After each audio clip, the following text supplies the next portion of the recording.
The Whispering Shadows. It was an old, Crumbling house at the end of Hollow Creek Road. Everyone in the town knew about it, but no one ever talked about it. The windows were always covered in grime, and the wood creaked in eerie ways, like it was alive. The house was abandoned, or at least that's what they thought. Emily had heard the stories since she was a child. They spoke of strange noises, flickering lights, and the occasional glimpse of movement through the dusty curtains. But she was never one to believe in ghost stories. She wasn't afraid of the dark or the unknown. It wasn't until one summer evening, when she and her friends dared each other to explore the house, that the stories came alive. They approached the house as the sun began to set, casting long shadows across the dry grass. The wind picked up, making the trees sway as though they were trying to warn them. Emily, with her usual sense of adventure, led the group up the creaky front steps. The door, slightly ajar, groaned as she pushed it open. Her heart raced, but it wasn't fear that gripped her, it was curiosity. "Come on, you scared?" she teased,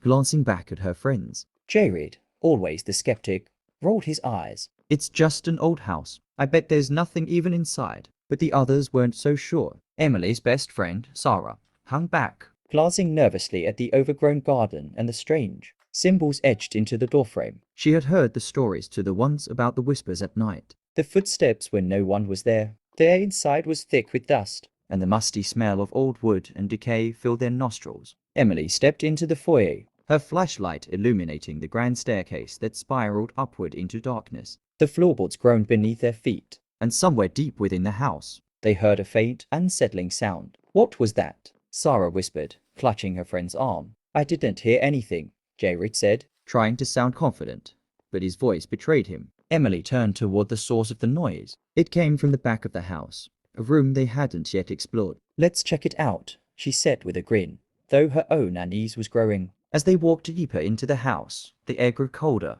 and their breath began to fog in front of them. The walls, once elegant, were now cracked and covered in mildew. But it was the paintings that disturbed them. Most portraits of people they didn't recognize, their eyes following them as they moved. "Who were these people?" Sarah whispered. "No idea. The house probably had a lot of owners over the years," Emily replied, though the back of her mind screamed that something was wrong. They reached the door to the back room. Emily pushed it open, and they were met with the sight of an old, dusty library. Bookshelves lined the walls. But the strange thing was the center of the room, a large, ornate mirror.